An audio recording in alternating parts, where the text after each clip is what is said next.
Hi, I'm Sandy O'Connor, and this is Artist Showcase. We're going to have a lot of fun today because we're going to get the inside look how Tales from the Woods is actually produced. We're doing our film shoot today, and I'm sort of personally excited. It's my first time being in this program, in this show, which is definitely a soap opera, and there's a lot more exciting segments to come. But there's a lot happening, and the boxes will actually play a rather interesting part in this show, along with Teddy the dog, who's always got his lines perfect, and all the other characters. And I'm actually a new character introduced today. And there will be more new characters introduced in episode 8 because we're now filming episode 7. So we hope you have fun. We hope you enjoy seeing the real behind the scenes.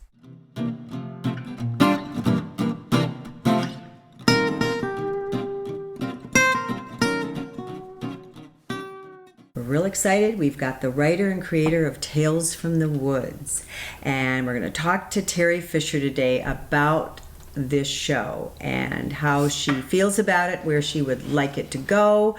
And then by tomorrow, when we have filmed the actual sort of documentary of how the show is actually filmed, you'll get to see how it's all put together, because it is different than a play. You know, in a play we know the beginning and the middle and the end, but in a TV show we don't always know what's going to happen next. It's up to the writer or the writers. So, welcome, Terry. Thank you. And tell me, how do you feel so far about how it's going, and are you having fun still? I am totally having fun. And what you were saying was true. It's very spontaneous. Like, one of our actors had to leave. They couldn't continue performing. And so it took it in a whole different direction. So I just don't know when that's going to happen. And it's very fun because it's challenging. Then you go, oh no, what do I do now? But I like answering those questions. To me, it's very fun. And when she departed, brought in Sandy, as now she's going to be appearing. And I think it's going in a really fun direction. And I have no idea what you're going to do with me. Such fun.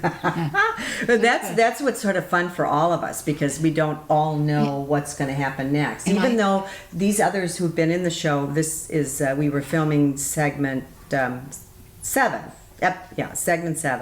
of the show, and some of the actors were there from the beginning, so they had a better feel for where they were going, you know, but they still really didn't know. They don't know. And I have the power of life and death. Isn't it great? It's great. I could make you, I could break you, I could kill you. You could kill us off, whatever. Fantastic. And how are you fed the ideas, or is it just coming to you? Interestingly, a lot of it comes to me in meditation.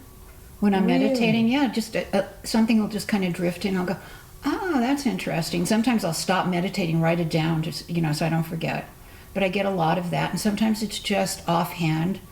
I was in the pool with Sharon and thank you, Cheryl, and we were just spitballing ideas, and that's fun. I mean, I'm truthfully used to working with a whole room full of writers, so that's what I thought. This is a very different experience. So when you did L.A. Law and Cagney and Lacey, you really worked with more than just yourself. You did. I mean, I have to admit, like, when I started on Cagney and Lacey, there were no other writers, so I really did pretty much everything. When they brought me in the middle of a season because all the writers had quit. So it was very much like this, because I just, no one could tell me, no, you can't do that. There was no time. We were in continuous production. They had to get it out. And those were the most fun I had, really. I'm just, doing it and breaking the story. But as far as breaking the story, which is when you come up with your story ideas, you usually have a room full of writers. And also when you're writing your script, like I know I'm not basically a comedy writer, and I'm not like a joke writer. And so it's nice to have someone in the room that's a good joke writer. If you need a joke, I go, put a joke in here. I mean, I like coming up with funny comedic situations, but I'm really not a sitcom writer. A sitcom writer, it's da-da-da-da-da joke, and I just don't write that way. I don't have those rhythms. So anyway, I'm having fun. I like doing it by myself because at some point when you're doing it with a whole room full of people and with a lot of critics looking over your shoulder, you start censoring yourself. And that was what was happening to me in the later parts of my career. I would hear like the guys from the network going, why is this character sympathetic? Why do we want to, identify with, and you start censoring yourself, because I could hear them. They won't like this, they won't like that. I'm finding it very liberating, and that's why I'm staying very hands off from it, because I just want to have the fun writing it, and the result I'm staying out of, and however it comes, because I'm very controlling, and I'm trying to just give up all that control and see what happens. That's great, and I hope you've heard that people are really starting to talk about it a lot, and talk about, oh, you mean we've only got this one episode for 4 weeks, and now we have to wait for another one, and oh gee, and that's a good thing. I love to hear that, because I don't really get that much feedback, and the only feedback I got it was a friend of a friend. Someone felt the women talk way too much about sex. They're old women and they shouldn't be talking about sex. Well, that would be unrealistic to what goes on in exactly. the woods. So and it just that's why I don't like a lot of feedback, because then that puts it in my head. As stupid as I think that is, it's in my head, and it might just come out the wrong way, meaning you wouldn't do what you want to do. I'll start censoring myself. Oh, this woman will think it's too much. That's why I prefer. I don't even, when people want to talk to me about episodes, I'd rather they didn't. Like it becomes really weird and burdensome. Like I'd go to the market in Pacific Palisades when I was living in LA, and I'd give them my check or my credit card, and they, oh, you write LA law. I didn't like that last episode. Oh, and gee. I start getting critiques from the checkout people. I mean, it gets to be ridiculous. I'd go to the dentist and he'd go, oh, I don't know about that last episode, or and is that really what you want to do? Have your dentist critiquing you? Yes. I'm like, God. So I'm like so happy that I'm kind of anonymous here. I kind of just float around. No one really, tells me much, and I like that. It's keeping it very pure. Because when I first started writing, I was writing novels, and I was still working as a lawyer, and so of course I was just writing for myself. And it was really, really fun. I mean, I would just have so much fun. I'd get up real early in the morning and start writing. And then once you start making a living from it, and there's people that are buying it, and they can tell you stuff, because they're buying it, they're paying for it, so they have a right to tell me if they don't like it. And you start, at least I started censoring myself, and it became much less fun. But this way, and you're not worried about people feeding you that much information about possible storylines? I mean, do you feel like you wouldn't care if that happened, and you'll just go on creating it in your head during your meditations and etc.? Or how do you feel about other feedback coming from people that you might get connected to somehow, but not to, criticize, but to say, well, here's some funny stories, here's some things that... I love that, though. Truthfully, most people don't think in terms of story. They have something that I call it, I used to say wheat. They say, wheat, why don't we do a thing about wheat? And I go, well, how do you make a story about that? It's just, they don't see it in terms of story. They have like an incident, and sometimes it'll spark something. Most of the time it doesn't. And I don't love telling people, gee, I didn't like that, because I don't like raining on people's parade. So most of the time I prefer people don't, because usually it's not useful to me. But once in a while, I'm sure that something will happen, and I go, oh, wow, that's really interesting. That could work for a storyline. Almost all the actors are here now, and some of them are reviewing their lines. Cheryl, who's the director, is reviewing the sound effects, and the others are just chatting it up and getting ready to do this. Here, Teddy, you want this treat? Take it slow, take it nice. See, you're very nice. See, Teddy has a very important part. He has to bark every time the doorbell rings, and he's been doing his perfect on-cue performance, so we're very proud of him. We do quite a bit of rehearsing. You would be amazed. We rehearse every Monday for, a month and a half at least, and then we finally film it.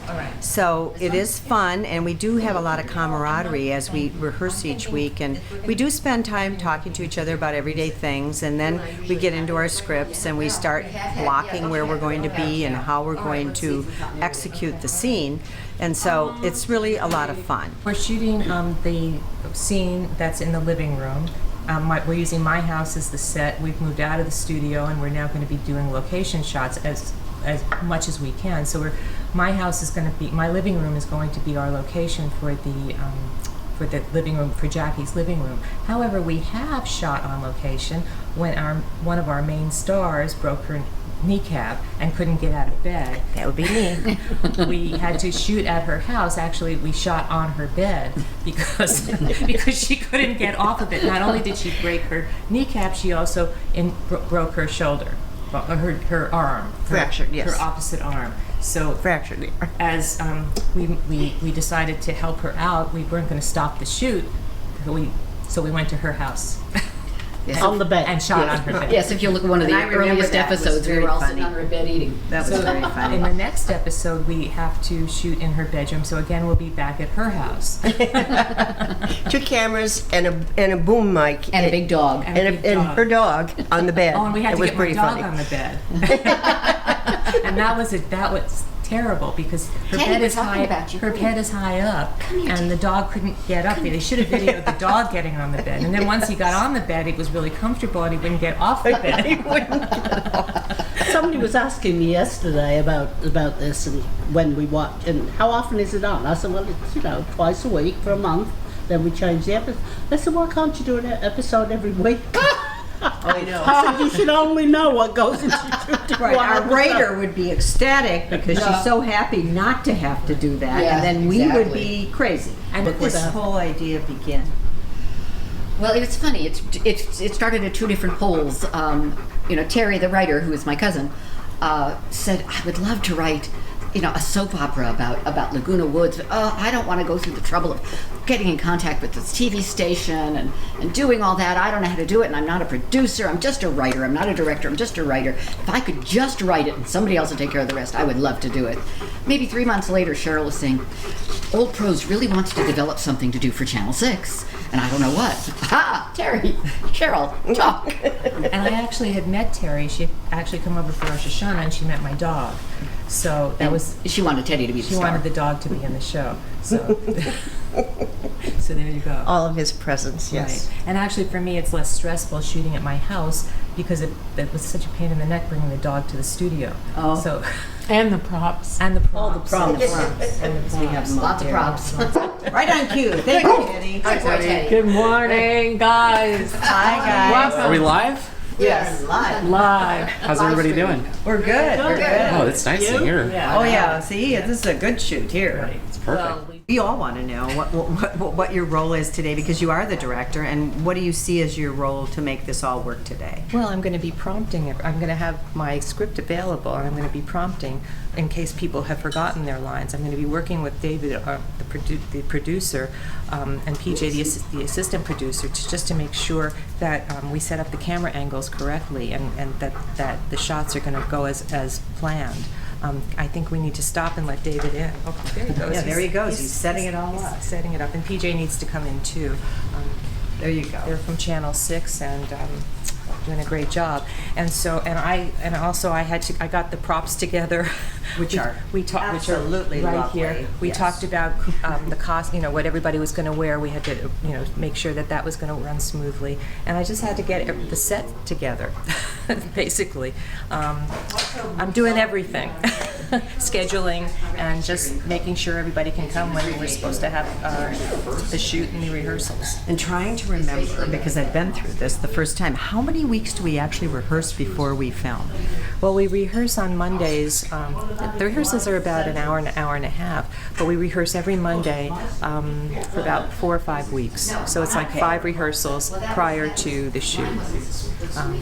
And today we're going to do a dry run through before each shot because that way the cameraman can see what we're doing and we can agree on shots.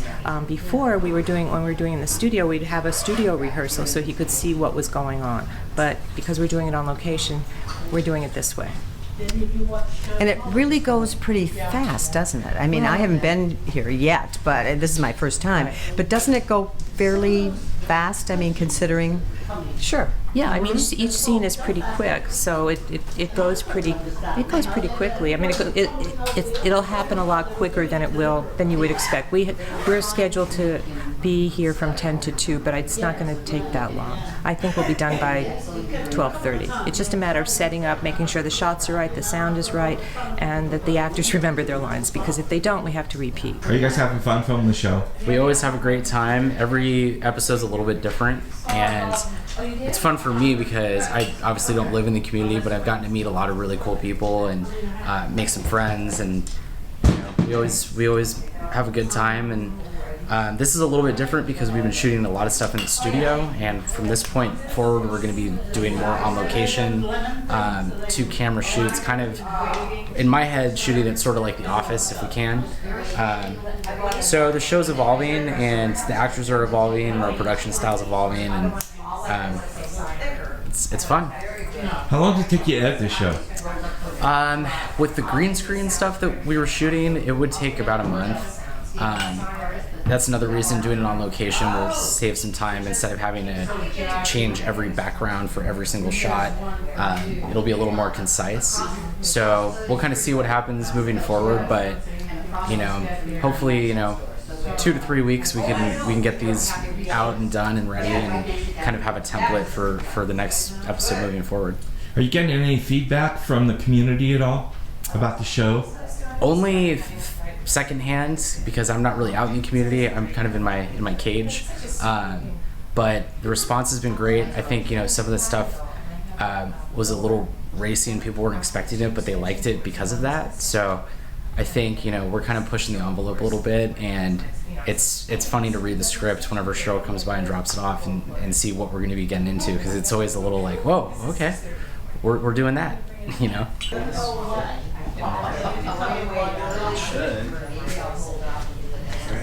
So what were you just doing there?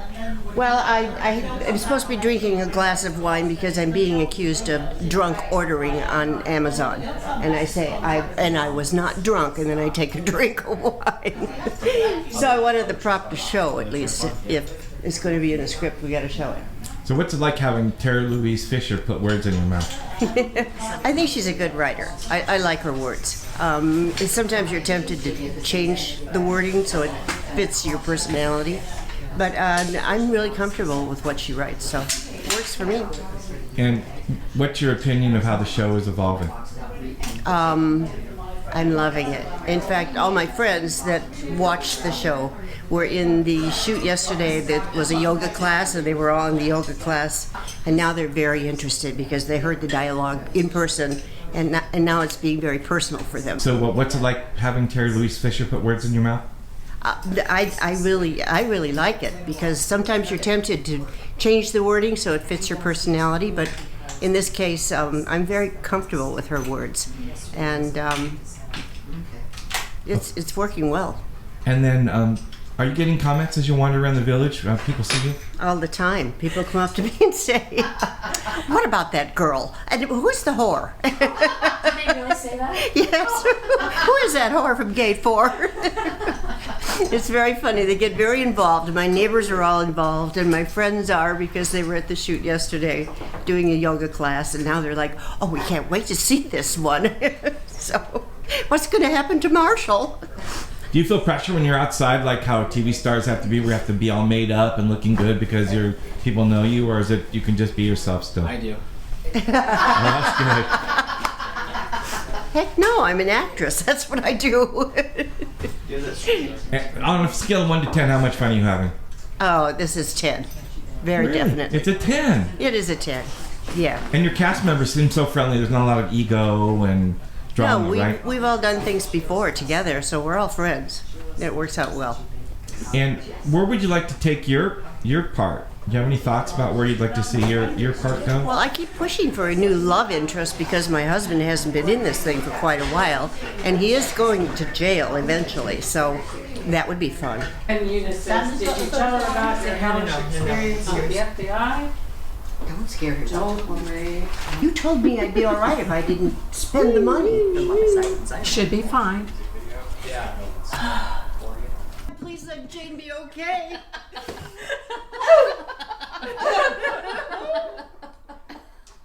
That drama enough, girls? Yeah, I think it's...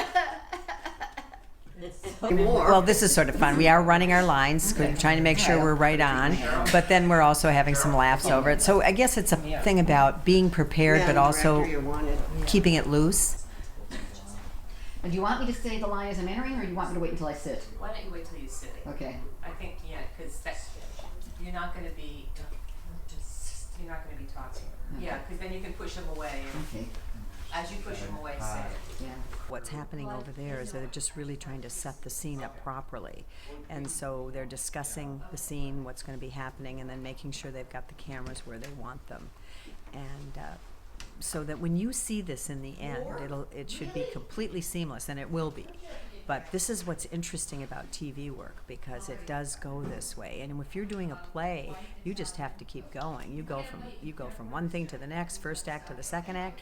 This one, you could be doing your scenes completely out of sequence, and of course it seems disjointed at the filming time, but when it's done, it's all perfect. Look, I know you're under a lot of stress. Oh, really, you think? Just because I can't get a hold of Marshall?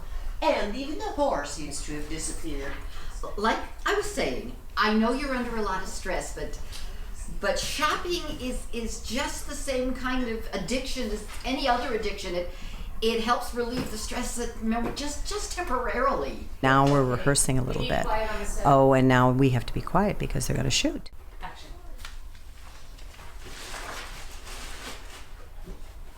More? Really? Don't you have to get dressed? You've got to stop getting drunk and shopping, Jackie. You can't afford this. These are all essentials for my cooking, and I was not drunk. White Italian truffles? $249? For my risotto, and that's a really good price. It was a one-day special. Perfect all the way through. Before I met Yeah. Of course, meditation after that. Nice job. And Teddy was great. Teddy was wonderful. Okay, that's what I think. He looked, as you guys were talking, he yawned. Like he let out like a big yawn. The first time it was a good rehearsal, and then the second time we did it really well, I think. So we'll see when it airs. How'd that scene go? It went very well, actually. But you went to yoga. Yeah. I need to chill out. Sometimes when you do a scene over and over, you get tripped up. You forgot what you've already said, and you think you've done it already, so it gets a little trickier that way. But we did it. Looks like you're having fun. Well, I am having fun. I wouldn't be doing this if it wasn't fun. Yeah, because we're not getting paid. Yeah, we're getting paid so much. Do a lot of things if you get paid. Suffer through it, but this way we don't have to suffer. We just have a good time. How'd that scene go for you? It went very well. It went very well. 3 times it is a charm. Yeah, you can't do it in one take. That's ridiculous. Well, we're doing a dry one first, and then and actually one of the actors flubbed up, not you. And we were able to just move on from there because he can edit it out. So that's the beauty of video, right? It's never done perfectly. Right. I love this project. What's the best part? The best part is being with all my friends and having a girl type of camaraderie, of the feeling of having a girl group, you know, to confront the obstacles that we come across here in Laguna Woods. I've been thinking, you know how property values have increased up in Culver City? Well, I thought maybe I should put my house on the market and buy something here. What? Oh, that's a fantastic idea. And while I'm looking around, I could stay here. After all, you do have 3 bedrooms. And I could help you with the mortgage. That would be great. How'd your scene go? Well, it went pretty well. We were a little rough here and there, but we fixed it, you know, because we can do it over. So we did have to do it a couple of times, but it ended up being fine. I have a major role. I have 6 whole lines in this play. And I'm the FBI agent. You look like an FBI agent. I better look like an FBI agent. Are you gonna have fun? I'm gonna have a ball. Yes? I'm Special Agent Radford, FBI. Are you Yes. Jacqueline Graydon? Yes. We're trying to contact your husband. Wait till you see the next episode. Because in the next episode, I'm going to have 6 assistants, all with black jackets and sunglasses. So what's your role today? I'm helping Dave produce Tales from the Woods. I'm running the second camera that gets mostly of the close-ups and tight shots. And how important is that second camera? I mean, it's really important because, I mean, you have to have those he's on the wide. I mean, you can't just have one shot, you know, you really want to have a dynamic show, you really want a 2-3 shot, especially on a TV show. You know, all the iconic shows like The Office and Modern Family and all them all are 2-3 shot in most of their scenes. David DeSantis is the best. He's a wonderful person to work with. I'm gonna put that on my website. Because he's so calm, right? Yeah, I tell this to my children who are his age. He's the son I wish I could have had. No. My children are very good too, but David's much easier to work with. Yeah. Okay. I'll go like that. That sounds like it's across the street near Jane's. Well, she's on her honeymoon. I wonder if it's Elaine in her AFib again. I'm gonna go see what's going on. What's your character all about? My character, Lauren, is very bitter about her marriage and divorce. This is where Mary comes in. Okay. Whoops. Now? This is where Mary comes in when she says, "Oh, I rest my case, a public defender." You come rushing in. Say what? You don't say anything. You just come rushing in, and she says, "What's going on?" Where do you want me to rush to? Just come in from In the beginning. No, this is the middle of the scene. the middle of the scene. Okay. So she gets up and she comes back. Yeah. Just finished the inside scenes, and so now we're going to do the outside scenes, and there's 3 different scenes at the door. So first of all, the FBI, and then my arrival with my mother, Eunice, and we'll be doing that. And then Mary also has a scene at the door. So there'll be 3 of those, and then we'll be finishing up with the patio scene, which is part of it. And again, it's all out of order. So what you're seeing now in this inside edition, so to speak, is the process. And of course, it's not all in order. And how's it going? So that's a problem when you used to do in theatre. Everything goes in order on the stage. And when we get to this and we're all out of order, we're all discombobulated. We forget our lines and what scene is this, and it's very, very different, So different. In fact, I've heard people say they can't do TV, which is interesting. But anyways, they feel they can't. It's just too intimidating for some reason. And so, it's not their thing. And then it's also people who feel that is the thing they want to do. So in any case, all of us have done both. And so it's helpful that we all know the different experience. Well, also with the theatre, you have a lot of rehearsal. Yes, don't you? You have a lot more rehearsal. Blocking and that. Typical play, it's 2 months, isn't it? At least 2 months, maybe 2.5 to get it up and running. Yeah. Whereas this, we do it in less than a month. I know. So that's the other part of this. That's interesting. Yeah. We're almost done, right? How's it going? We're almost done for today. I think so far so good. Yeah. We got a good rhythm. I think a lot of people don't realize, like, a lot of times you're shooting things out of order, and so we did scenes in here that are going to be jumbled, and then we do all the things outside in the front, and then we do all the things in the back. But he's keeping me in line, I'm keeping him in line. Yep. It's all coming together. Yeah, after this, we just get into the office and start putting it in post. Yep. How did it go with the FBI agent? Oh, we're not allowed to talk about it. Top secret stuff, right? Yeah, super top secret. I wish I could, Scott. I wish I could. We're getting close to finishing the shoot, but we still have some more scenes to do. But we're going to wrap because we have plenty of footage for you to enjoy, and we hope you will. We hope you like the fact that you got to see the real inside of how this gets put together. And so we hope that for you, and we hope that you'll be watching all of the segments of Tales from the Woods.